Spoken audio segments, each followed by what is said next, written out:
오늘도 이렇게 함께 예배 드릴 수 있음에 하나님께 감사를 드리며 우리 함께 찬양하시겠습니다.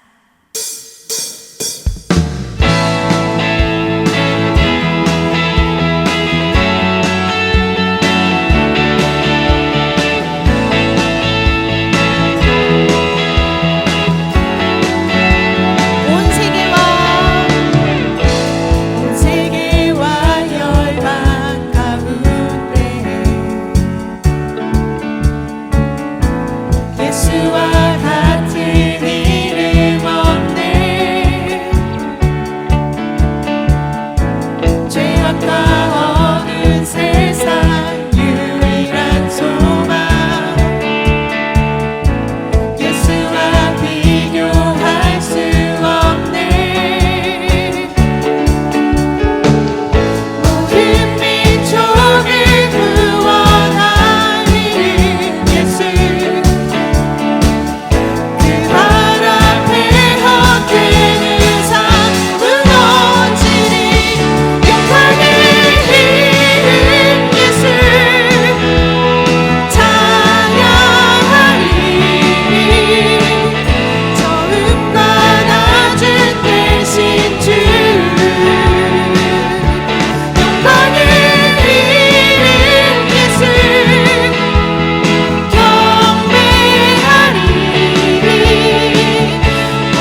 욕심에 갇혀 주의 선하신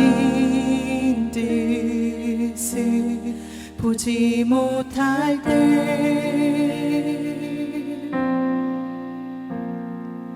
내 맘에 눈을 돌이키시고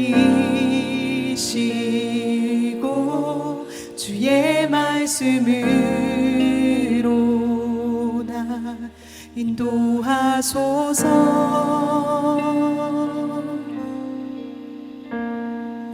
모든 두려움 버리고 주의 약속만을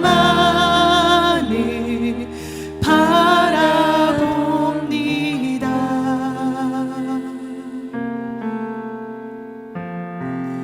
나의 피난처 되시는 방패 되신 주만 의지하리라.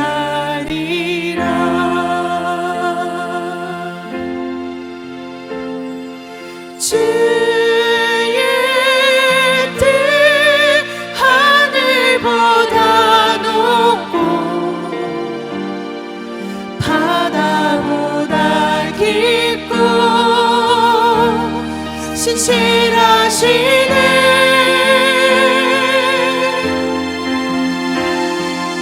내 마음 다하여 주님을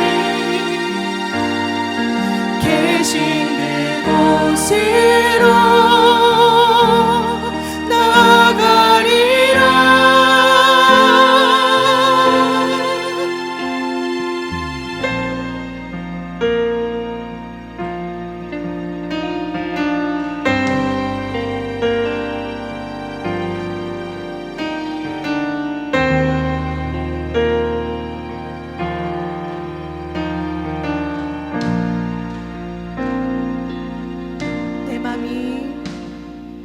내 맘이 헛된 욕심에 갇혀 주의 선하신 뜻을 보지 못할 때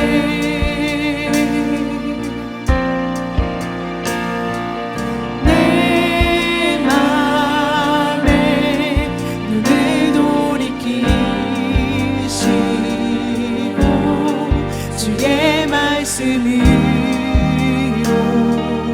나 인도하소서.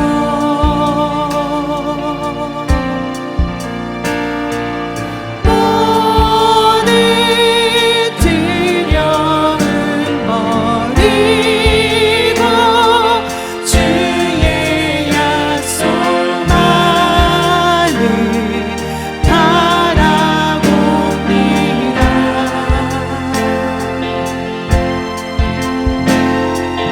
나의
이름 찬양해.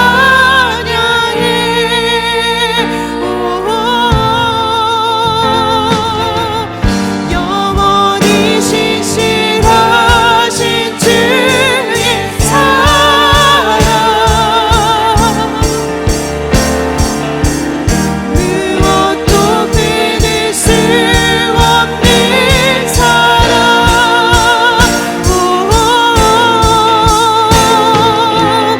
모든 영광과 찬양 받으소서.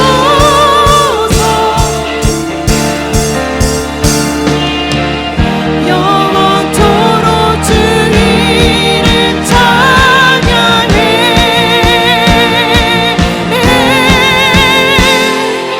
주의 뜻 하늘보다 높고 바다보다 깊고 신실하시네.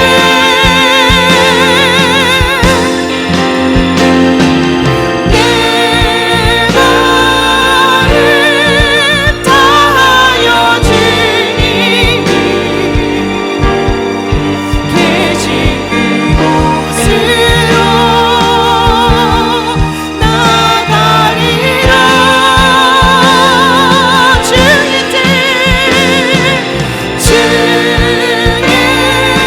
뜻 하늘보다 높고 바다보다 깊고 신실하시네.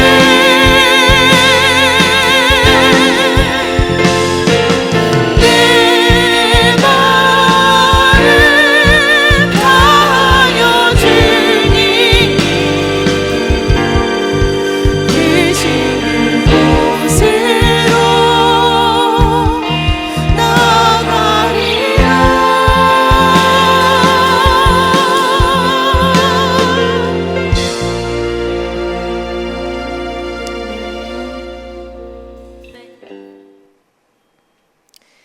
사랑하는 주님, 5월의 첫 주를 주심에 감사합니다. 코로나 바이러스로 인해서 많은 것들이 멈춰 있지만 주님의 은혜는 날마다 새롭고 멈추지 않음을 고백합니다. 주님, 나의 죄를 고백합니다. 한 주를 살아갈 때 믿음 없음, 낙담, 절망, 분노, 미움, 비교의식, 음란, 게으름, 욕심을 품었습니다. 주님을 바라보는 시선을 잃은 채 내가 내 인생의 주인이 되어 어리석은 시간들을 보냈습니다. 주님, 지금 이 시간 나의 죄 위에 주의 보혈을 덮으사 나를 깨끗하게 하시고 다시 성령의 충만함으로 나를 구해 주십시오. 주님을 경외함으로 내 영혼이 다시 살아나게 해 주십시오.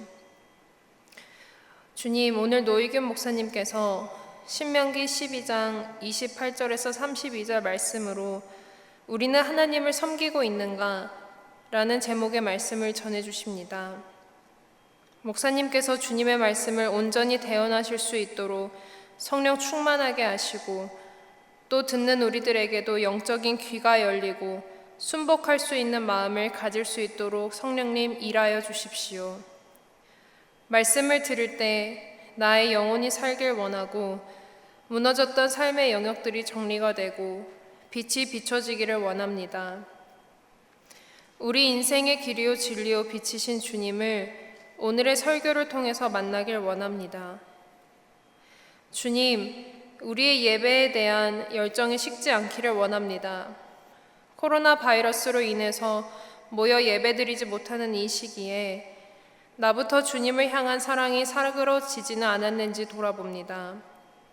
오늘 찬양 시간을 통해서 내 영혼의 예배를 향한 열정이 다시 타오르게 하시고 주님을 더욱 사랑하는 저와 우리 청년부 되기를 원합니다.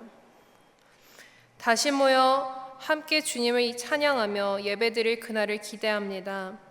그날이 오기까지 우리 청년부 한 사람 한 사람을 다 돌아보아 주시고 한 명도 놓치지 마시고 각자의 필요를 채워주십시오. 주님을 경외함으로써 힘을 받는 우리 되길 소망합니다. 예배의 시종을 주님께 올려드리며 예수님의 이름으로 기도합니다. 아멘.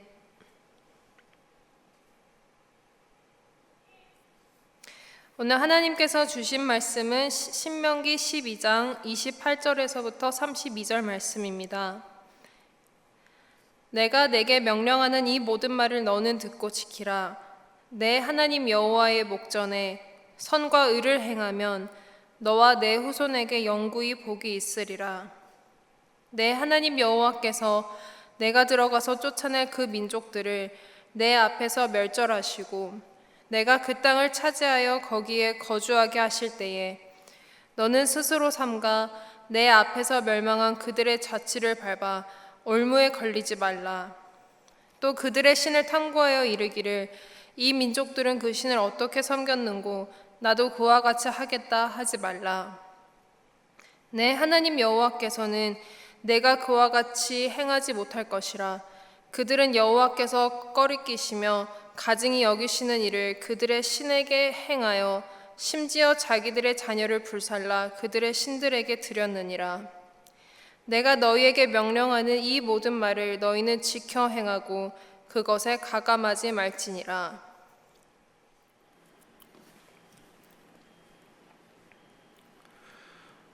오늘 하나님께 주신 말씀은 신명기 12장 28절부터 32절의 말씀으로 우리는 하나님을 섬기고 있는가라는 주제로 여러분과 하나님의 말씀을 나누기 원합니다. 지난주에 우리가 출애굽기와 신명기에 관하여 하나님의 말씀을 나누었죠. 우리가 십계명에 관해서 말씀을 나누었습니다. 저는 이 신명기의 말씀을 묵상하면서 이 순수함이라는 것을 느꼈어요. 물론 모든 말씀이 순수하지요. 그런데 특별히 저는 신명기를 읽으면서 하나님의 마음이 어떤 마음인가를 생각하면서 말씀을 묵상하다 보니까 하나님의 말씀은 참으로 순수하다라는 생각을 하게 됩니다. 여러분 처음 하나님을 만났을 때를 기억하십니까? 지금 저 자신도 그 당시를 생각하면 순수한 그 믿음을 경험하였지요. 하나님의 말씀의 순수함, 그리고 하나님께서 나를 사랑하신다는 그 순수함을 느꼈습니다. 물론 지금 저희도 저희 모두가 지금도 그러한 하나님의 말씀을 통한 그런 순수함을 느끼고 그리고 체험하고 있는 줄 믿습니다. 여러분, 순수함이라는 것이 무엇일까요? 보통 우리가 순수하다 생각하면 이렇게 생각을 할 수가 있을 것 같아요. 계산하지 않고 그리고 개인적인 이익을 추구하는 것보다 타인의 이익을 먼저 추구하고, 그리고 언제든지 한결같은 사람, 그리고 꾸밈이 없는 사람을 우리는 순수하다라고 얘기할 수 있을 것입니다. 그러니까 제가 이렇게 묵상을 하는 가운데 순수함이라는 것이 무엇일까 생각을 해봤는데, 순수함이라는 것은 상대방이 나에게 말하는 모든 것이 믿어지는 그 마음, 그것이 바로 순수함이 아닌가 생각이 됩니다. 상대방이 나한테 하는 것이 모든 것이 다 믿어져요. 그런 순수한 마음을 가진 사람은 상대방이 어떠한 얘기를 하더라도 그 얘기하는 것이 믿어지는 것이지요. 어떻게 하면 상대방이 나에게 말하는 모든 것이 믿어질 수 있을까요? 내가 상대방을 신뢰할 때, 전적으로 신뢰할 때 우리는 이 상태를 순수함이라고 하지 않을까 생각을 하게 됩니다. 이스라엘 민족들은 하나님을 순수하게 따르고 믿었을까요? 이스라엘 민족들이 하나님께서 하시는 모든 계획과 그리고 하나님께서 하시고자 하는 모든 하나님의 인도하심을 전적으로 믿고 순종하고 하나님께서 말씀하신 모든 것을 무조건 믿는 그런 순수한 마음을 가졌을까요? 대부분 그러지 못했습니다. 그들은 하나님께서 기사와 이적을 보여주시고 또 하나님께서 권능을 보여주실 때 그들은 하나님을 믿었지요. 어떻게 보면 순수한 마음이 그렇게 크지 않았다라고 생각할 수 있을 것입니다. 우리는 순수함을 갖고 있습니까? 세상에서는요, 약사 빠르고 또 처세에 능숙한 사람들이 인정을 받는 경우가 많다고 합니다. 그래서 사람들은 조금이라도 더 인정을 받기 원하고 또한 나에게 좀 더 좋은 이익이 보장되는 그런 방향으로 생활을 하는 경우가 많다는 것이지요.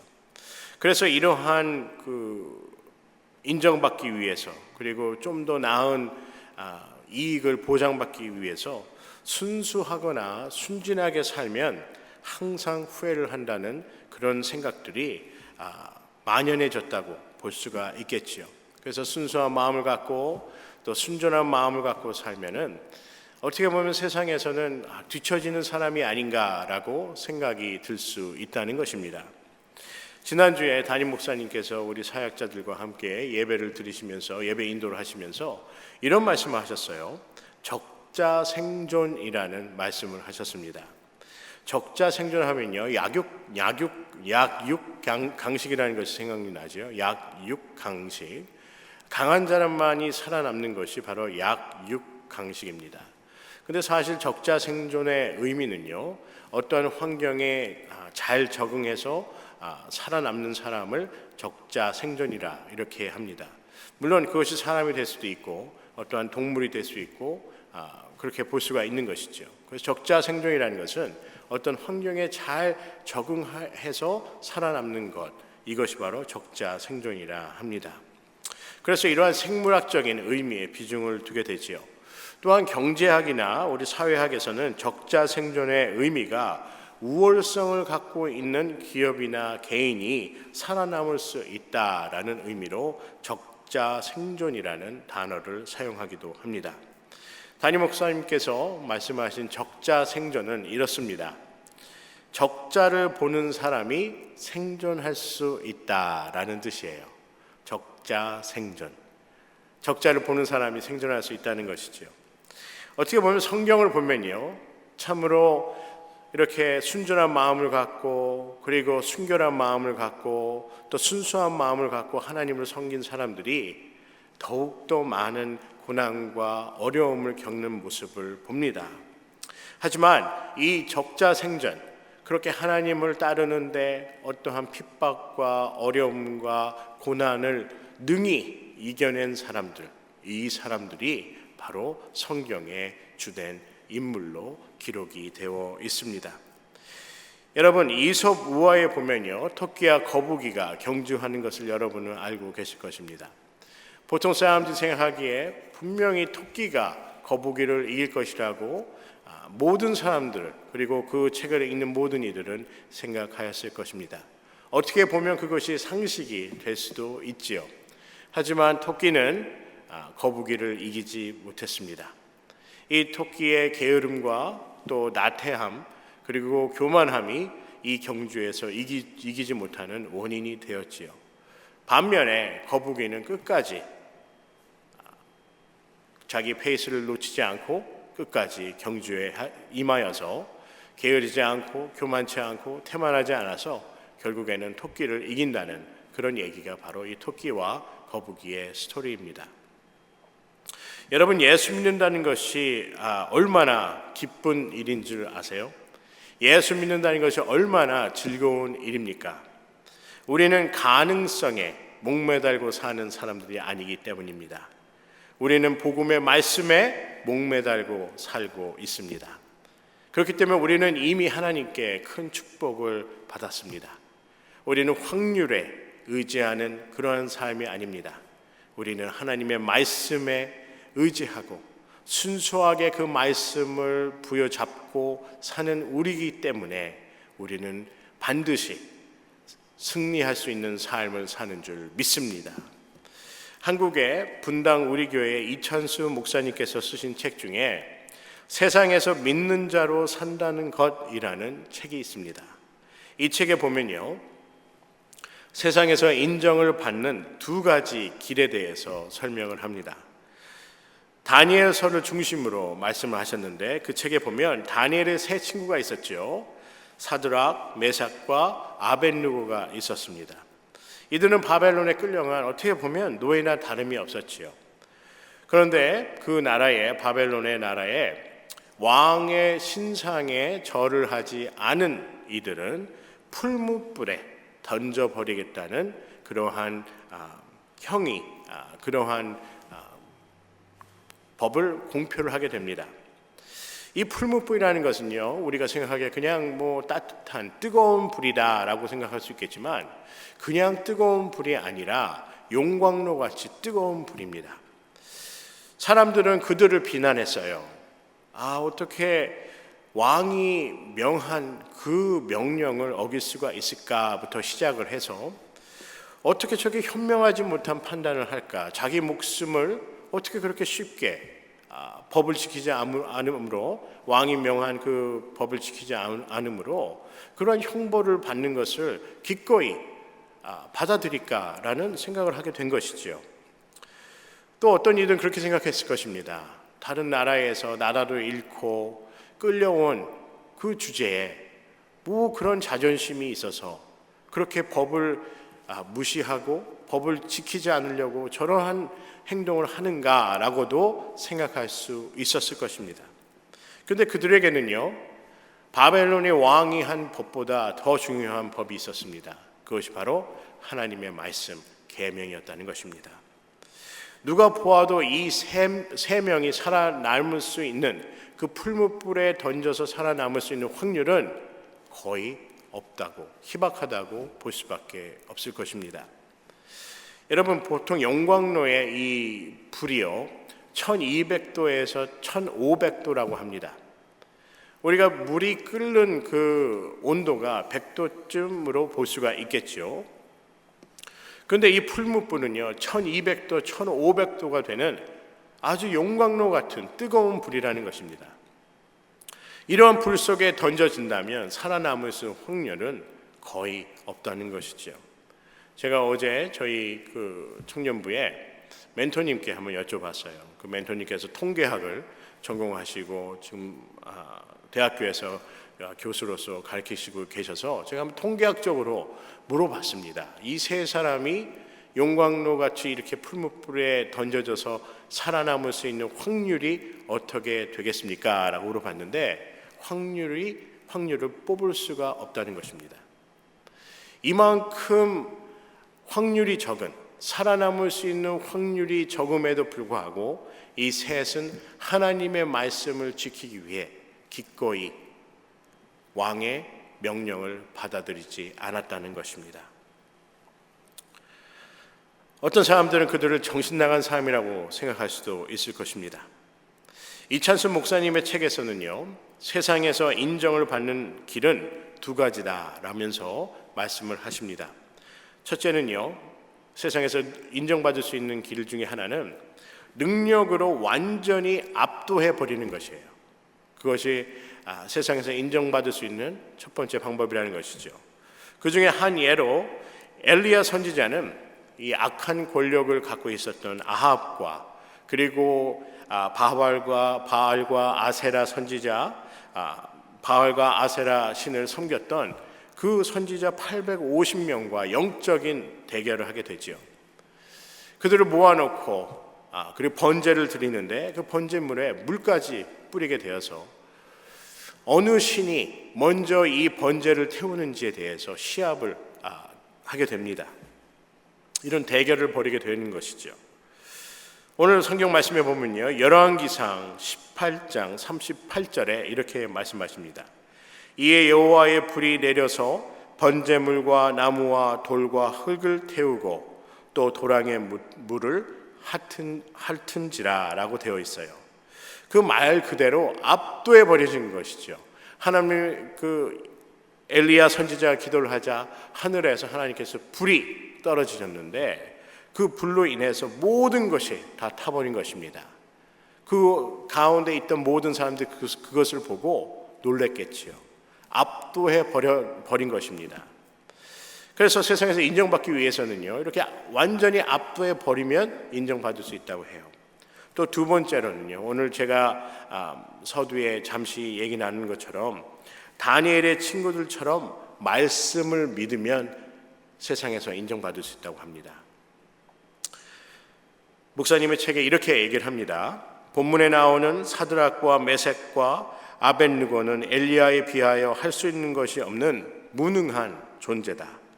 핍박당하면 핍박당하고 풀무불에 던지면 저항 한번 못하고 던져질 수밖에 없는 딱 우리와 같은 존재였다라고 말씀하십니다. 그런데 이 세 사람이 어떻게 되죠? 살아서 그 풀무불에서 나오게 됩니다. 다니엘서 3장 25절에 보면 이렇게 말씀하십니다. 내 사람이 불 가운데로 다니는데 상하지도 아니하였고 그 넷째의 모양은 신들의 아들과 같도다 라고 말씀하세요. 세 명이 들어갔는데 한 명이 더 있었다는 것이죠. 그리고 그 한 명이 이 세 명의 다니엘의 친구들을 보호했다는 것입니다. 그러면서 책에 이렇게 말씀하십니다.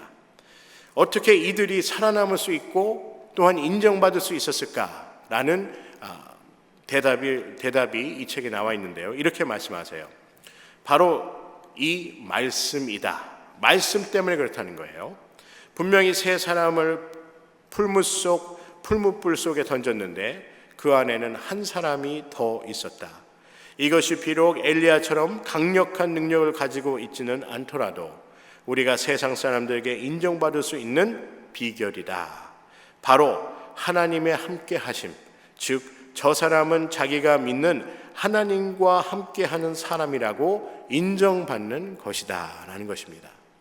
이 다니엘의 세 친구가 어떻게 해서 인정받을 수 있었습니까? 그들은 하나님의 말씀을 지켰고 또 하나님은 그들을 보호하셨다는 것입니다. 다니엘서 3장 30절에 보면 이렇게 말씀하세요. 왕이 드디어 사드락과 메삭과 아벳느고를 바벨론 지방에서 더욱 높이니라 라고 되어 있습니다.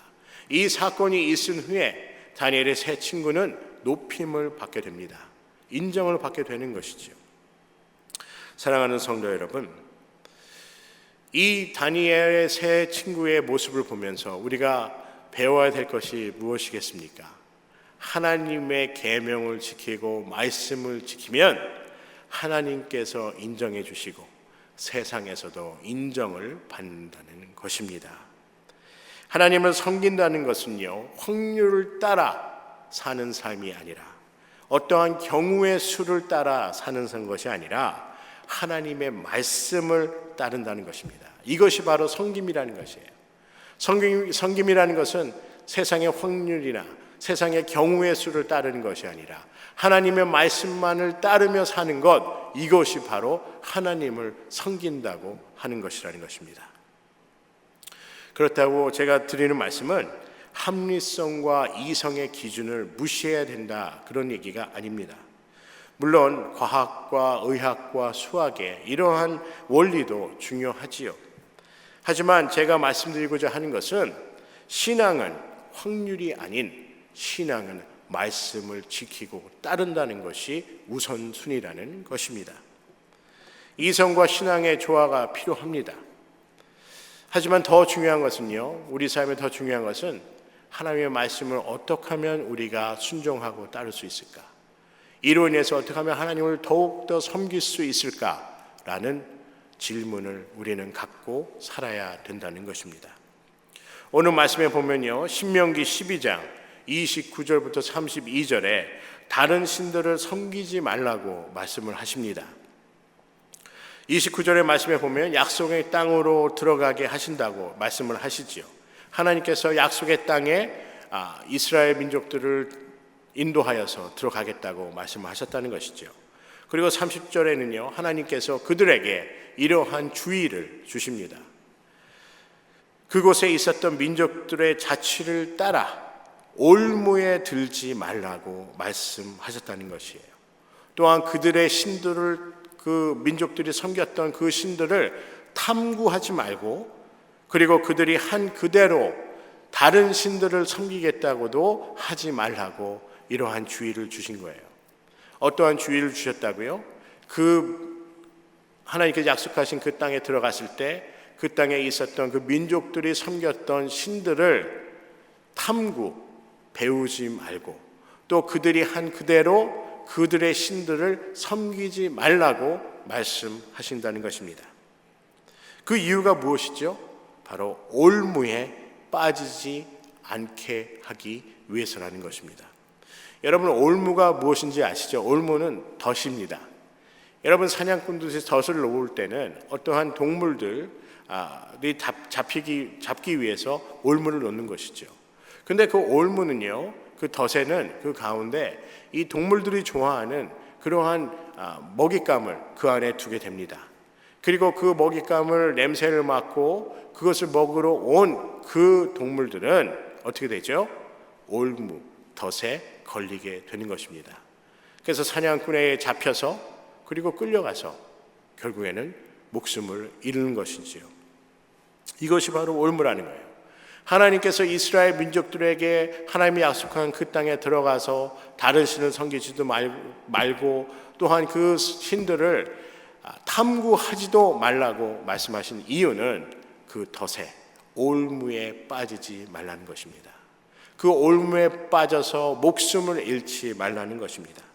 무엇이 우리를 이 올무에서, 이 덫에서, 이 죄라는 덫에서 우리를 건져낼 수 있습니까? 성경은요, 우리가 죄에 잡혀 살지 않고 예수 그리스도를 믿으면 우리는 자유함, 올무에 걸리지 않는 삶을 살 수 있다고 말씀합니다. 하나님의 말씀을 지키고 하나님의 말씀에 순종하고 하나님의 말씀을 따를 때, 그리고 예수 그리스도를 믿는 믿음으로 우리가 살아갈 때 우리는 세상의 덫, 그리고 이 죄의 덫에 빠지지 않는다는 것입니다. 우리는 신앙을 가짐으로 우리는 평강을 누리고 기쁨을 누릴 수 있습니다. 그런데 이렇게 보면요, 하나님의 계명과 이런 규례를 지키는 그 법 자체도 어떻게 보면 우리를 더욱더 어렵게 만들다고 생각할 수가 있지요. 이 법이 어떻게 보면 우리를 더욱더 조인다, 이렇게 우리가 자유롭지 못하게 한다고 말씀할 수 있다는 것입니다. 그런데요, 하나님의 법이 왜 우리에게 자유를 주는지에 대해서 제가 잠시 설명을 드리고자 합니다. 여러분, 북한 아시죠? 북한에도 법은 있습니다. 조선민주주의 인민공화국 사회주의 헌법이라는 것이 있습니다. 그런데 이 법이요, 거기에 사는 모든 국민들에게 자유함을 주는가? 그렇지 않다는 것이에요. 이 법은 그 공산주의의 체제를 유지하기 위해서 만들어진 법에 가깝다는 것입니다. 물론 우리가 얘기하는 민주주의 국가의 헌법이나 우리 그 법도 더 많은 자유를 허락해 주긴 합니다. 하지만 어떤 이들은 어떻게 보면은 이 법이 사회의 약자들에게는 약자들을 보호하지 못하고 강자들만 보호한다는 이런 불평등하다는 지적도 할 수가 있다는 것이지요. 이런 모순점이 있다는 것이에요. 북한에도 법은 있습니다. 하지만 그 법은 국민을 자유롭게 하지 못한다는 것입니다. 그 법은 자유와 평등을 보장하지 못하기 때문입니다. 그런데 하나님의 법은 어떻지요? 규례와 계명이 우리가 보기에는 무겁게 느껴질지 몰라도 하나님의 규례와 계명의 말씀을 지키면 하나님은 우리를 축복해 주시고 우리의 삶에 참 자유와 평강을 허락하여 주신다는 것입니다. 왜일까요? 성경의 말씀은 우리를 죄의 올무에, 그리고 세상의 유혹의 올무에 걸리지 않도록 우리를 인도하여 주시고 보호하여 주시기 때문입니다. 데이비 플랫 목사님의 카운터컬처라는 그 책이 있습니다. 세상의 사람들은요, 예수 그리스도에 관해서 오해를 하는 부분이 있다고 이 책에 그렇게 서술합니다. 예수를 좋은 사람, 선한 사람으로 생각을 하기 때문에 선하게 산다면 그것이 최고의 가치라고 말을 한다는 것이죠. 성경은 선하게 살라고 말씀하지만 더 나아가서 선하게 살아야 되는 이유에 관해서 이렇게 말씀합니다. 우리가 선하게 살아야 되는 이유, 하나님의 말씀을 지키며 살아야 되는 이유, 그것은 바로 정의롭게 살기 위해서라는 것입니다. 카운터컬처의 책에 이렇게 말씀합니다. 하나님은 사랑이라면서요, 그냥 죄를 다 용서해 주시면 되잖아요 라고 대답하는 이들이 적지 않다. 하지만 그 말을 입 밖에 내기 전에 죄인들을 무차별적으로 용서하는 행위는 그분의 완벽한 성품에 잠재적인 위협이 된다는 점을 알아야 한다. 죄를 그저 모른 척하고 넘어가신다면 하나님은 거룩하시지도 공의롭지도 않은 분이 된다. 죄를 저지른 게 명명백백한데도 죄인에게 무죄를 선고하는 재판관이 있다면 당장 그 자리에서 몰아내야 할 것이다. 어째서 그런가? 정의롭지 않기 때문이다 라는 것입니다. 여러분, 오늘 말씀의 저희가 나누는 말씀의 주제가 무엇이죠? 우리는 하나님을 섬기고 있는가라는 주제입니다.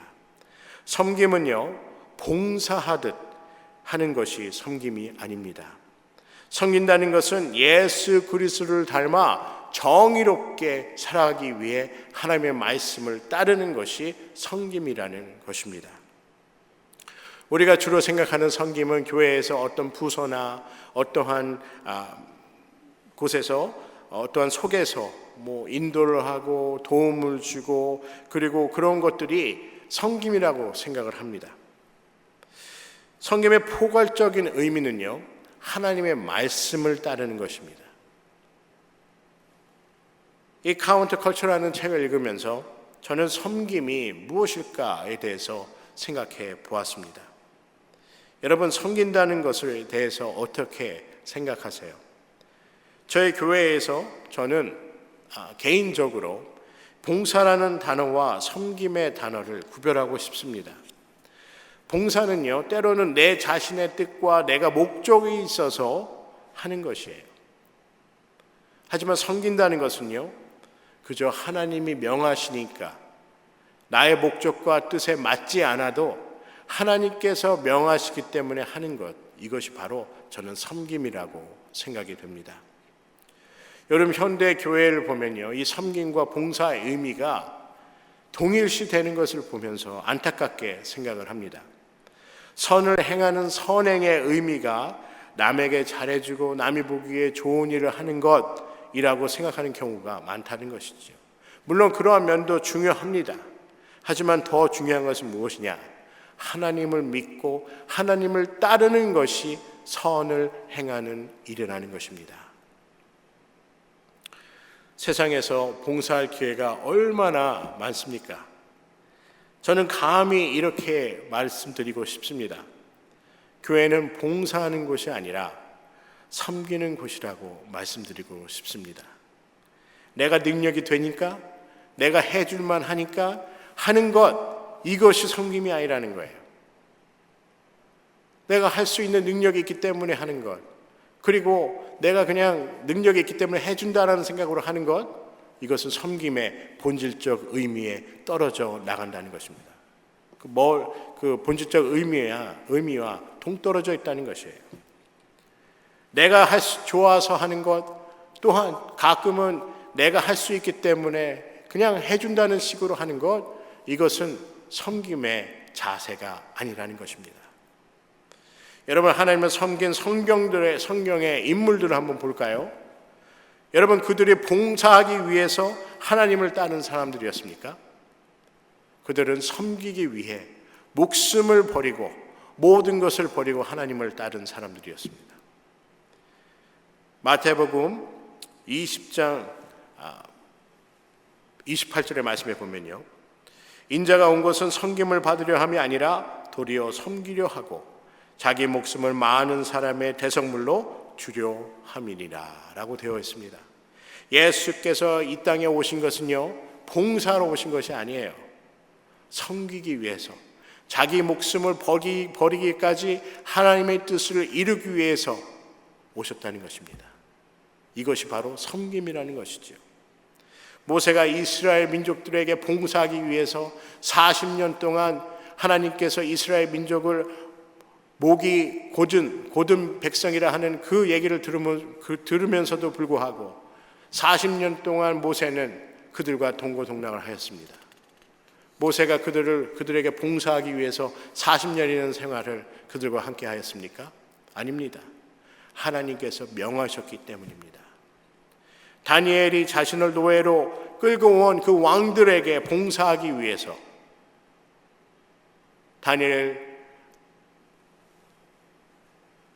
다니엘이 집에 돌아가 창문을 열고 하루 3번 전처럼 예루살렘에 향하여 기도하였습니까? 다니엘이 봉사하기 위해서 한 것이 아니라는 것이죠. 그는 하나님을 섬기는 그 마음이 있었다는 것입니다. 신약의 사도들은 또 어떻습니까? 그들이 하나님께 봉사하려고 복음을 위해서 핍박받고 목숨을 던졌습니까? 아닙니다. 그들은 봉사자가 아닌 섬기는 자들이었다는 것입니다. 사랑하는 성도 여러분, 그리고 우리 형제자매 여러분, 우리 모두 하나님을 위한 봉사자가 아니라 섬기는 자가 되기를 주님의 이름으로 간절히 기도합니다. 여러분, 우리 모두가 봉사자가 되지 마시고 하나님과 이웃을 섬기는, 하나님의 말씀을 지키는 그 순수한 마음을 갖고 하나님만 바라보며 하나님의 명하신 것이 무엇인지를 깨닫는, 그리고 순종하는 섬기는 자들이 되기를 주님의 이름으로 간절히 기도합니다. 섬기는 자는요, 말씀을 청종하고 지키는 자입니다. 오늘 말씀에 보면요, 신명기 12장 32절에 이렇게 말씀하십니다. 내가 너에게 명하는 이 모든 말을 너희는 지켜 행하고 이것에 가감하지 말지니라 라고 되어 있어요. 영문에 보면요, do not add to it or take away from it 이라고 되어 있습니다. 여기서 말하는 it은요, 하나님의 계명이지요. 그래서 직역을 하게 되면은 기존에 하나님께서 주신 그 계명에 더하지도 말고 빼지도 말라는 말씀이 있습니다. 여러분, 섬김이라는 것은요, 하나님의 말씀에 더하지도 빼지도 않고 순종하는 것, 이것이 바로 섬김이라는 것입니다. 그런데 우리는요, 때로는 우리의 환경에 맞게, 또 때로는 우리의 생각에 맞게, 때로는 우리의 계획에 맞게 우리 스스로 하나님의 말씀을 더하기도 하고 빼기도 한다는 것입니다. 우리가 진정으로 하나님을 섬기는 자라면, 하나님을 따르는 하나님의 제자라면 우리는 더하고 빼는 그런 사람들이 아니라 하나님의 주신 그 계명들을 순수히 따르는 우리 모두가 되기를 주님의 이름으로 간절히 기도합니다. 오늘 말씀에 보면요, 신명기 12장 28절의 말씀이죠. 내가 내게 명하는 이 모든 말을 너는 듣고 지키라. 내 하나님 여호와의 목전에 선과 의를 행하면 너와 내 후손에게 영영이 복이 있으리라 라고 말씀하십니다. 하나님께서 어떠한 복, 어떠한 축복을 허락해 주신다고요? 하나님의 말씀을 듣고 그리고 하나님 앞에 선과 의를 행하면 하나님께서 우리뿐만 아니라 우리의 자손들에게도 복을 허락하여 주신다는 것입니다. 제가 히브리어 원어로 신명기 12장 28절의 말씀 한번 보았어요. 하나님의 목전에 선과 의를 행하면 이라는 단어는 원어로 보면 하나님 보시기에 좋은 것과 옳은 것을 행하면 이라고 되어 있습니다. 하나님의 말씀은요, 옳고 좋은 일들이지요. 하나님의 규례와 말씀을 행하는 것, 이것이 바로 좋은 일이고 그리고 옳은 일이라는 것입니다. 우리가 하나님의 말씀을 이렇게 지키면 하나님께서 우리에게 무엇을 허락해 주신다고요? 우리뿐만 아니라 우리 자손에게도 축복을 허락하여 주신다고 말씀하십니다. 또 말씀에 보면요, 영영이 복이 있으리라 라고 말씀하시지요. 히브리어 원어를 보면은 잘 될 것이다 라고 되어 있어요. 다른 말로 하면 형통할 것이다 라고 말씀하신다는 것입니다. 여러분, 형통한 삶을 살길 원하십니까? 저는 여러분들이요, 잘 되기를 원합니다. 저는 여러분들이 삶이 형통하기를 원합니다. 그래서 오늘 말씀을 여러분과 제가 함께 배우고 나누기를 원하는 것입니다. 여러분의 삶과 저의 삶이 형통하게 되기 위해서는요, 하나님의 말씀을 순수하게 지켜야 된다는 것입니다. 창세기의 요셉은요, 형들에게 버림을 받고 노예로 팔려가지요. 얼마나 기가 막힌 일입니까? 자기의 형들에게, 그것도 팔려서 노예로 끌려간, 타국으로 끌려가는 그 상황이 얼마나 기가 막힌 일이겠습니까? 그런데 하나님은요, 요셉이 가는 곳마다 형통하게 하셨다고 말씀합니다. 창세기 39장 2절에 말씀해 보면, 여호와께서 요셉과 함께 하심으로 그가 형통한 자가 되어 그의 주인 애굽 사람의 집에 있었으니 라고 말씀합니다. 또 창세기 39장 3절에 말씀해 보면 이렇게 또 말씀하세요. 그의 주인이 여호와께서 그와 함께 하심을 보며 또 여호와께서 그의 범사에 형통하게 하심을 보았더라 라고 되어 있습니다. 요셉이 자기의 형들에게 팔려서 노예로 타국으로 끌려가도 하나님은 그가 가는 어느 장소든지 어느 곳이든지 그를 통해서 형통함을 사람들이 보게 하였습니다. 여러분, 말씀처럼 요셉은 이러한 형통한 삶을 어떻게 살 수 있었을까요? 그는 하나님의 말씀을 따라 살았습니다. 그는 하나님이 보시기에 합당한 삶, 좌로도 우로도 치치지 않는 그러한 삶을 살았다는 것입니다. 여러분과 저는 하나님을 섬기고 있습니까? 여러분과 저는 하나님의 말씀을 지키며 살고 있습니까? 여러분과 저는 진정으로 순수한 마음으로 하나님을 섬기며 살고 있습니까? 마지막으로 우리는 하나님의 말씀을 지킴으로, 순종함으로 우리는 섬기는 자의 삶을 살고 있습니까? 여러분, 우리가 하나님의 말씀을 듣고 배우고 따르고 지킬 수 있다는 것, 이것이 얼마나 큰 축복인 줄 모릅니다. 그리고 여러분 모두가 하나님의 말씀을 지키고 따라 형통한 삶을 사시기를 주님의 이름으로 간절히 기도합니다. 하나님은요, 여러분과 제가 형통케 되기를 원해서 이러한 말씀을 주셨습니다. 우리가 세상의 올무와 죄의 올무에 빠지는 그런 삶이 아니라 하나님의 말씀에 빠져서 우리의 삶이 자유를 누리고 그리고 축복을 누리는 그런 귀한 삶이 되기를 주님의 이름으로 간절히 소원합니다. 여러분, 세상에서 인정받기 원하세요? 그러면 하나님께 먼저 인정받으시면 됩니다. 우리 세상에서 인정받기 전에 하나님께 인정받는 삶이 되기를 주님의 이름으로 간절히 기도합니다. 우리가 하나님을 섬김으로 인정받을 때 우리는 세상에서도 인정받을 수 있습니다. 여러분, 우리 하나님을 향한 순수함을 잃어버리지 않기를 간절히 기도합니다.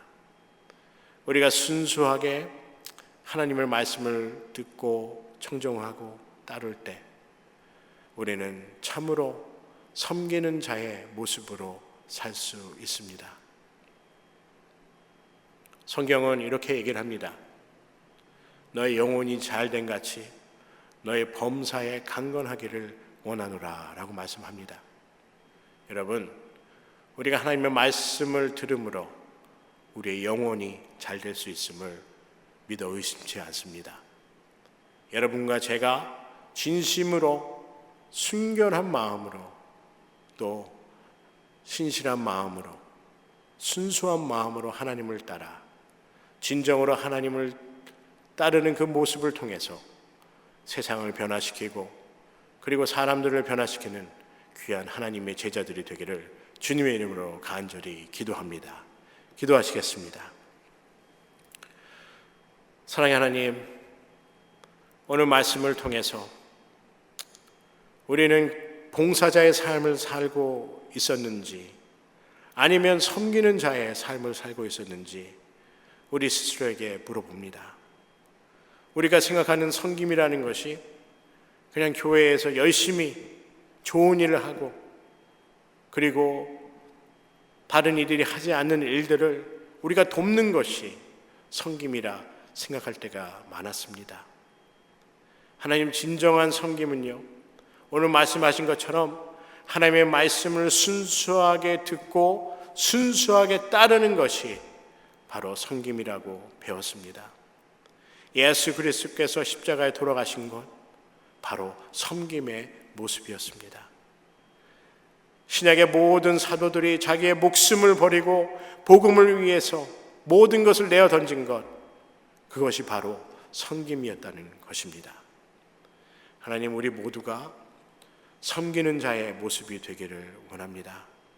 하나님께서 우리가 섬기는 자의 모습으로 살 때, 하나님의 말씀을 지키며 살 때 하나님께서 우리에게, 우리뿐만 아니라 우리 자손에게도 하나님께서 함께 하시고 인도하여 주시는 축복을 주신다고 하시는 그 말씀, 그 언약을 오늘 들었습니다. 하나님, 우리 모두가 섬기는 자의 모습으로 살 수 있도록 우리에게 능력을 허락하여 주시고, 우리에게 겸손한 마음을 허락하여 주시고, 우리에게 하나님의 함께 하시는 그 마음, 그리고 하나님께서 우리와 함께 하신다는 그 믿음을 허락하여 주시옵소서. 우리의 모든 우리 청년부 학생들, 그리고 우리 형제자매 여러분, 형제자매들, 그리고 사업에 참석한 우리 성도님들 하나하나마다 하나님께서 함께 하셔서 어디를 가든 무엇을 하든 섬기는 자의 모습을 잃지 않게 하시고 하나님의 말씀에 목숨을 걸고 살 수 있는 우리 모두가 될 수 있도록 주님이 인도하여 주시옵소서. 하나님, 오늘 말씀을 통해서 섬기는 자의 모습을 배웠습니다. 하나님의 말씀을 잊지 않고 우리의 삶에 실천하며 하나님의 말씀대로 사는, 또 하나님의 부르심에 순종하며 사는 우리 모두가 될 수 있도록 주님 축복하여 주시옵소서. 감사드리오며 예수 이름 받들어 간절히 기도드리옵나이다. 아멘. 다 함께 말씀 기억하시면서 찬양하시겠습니다.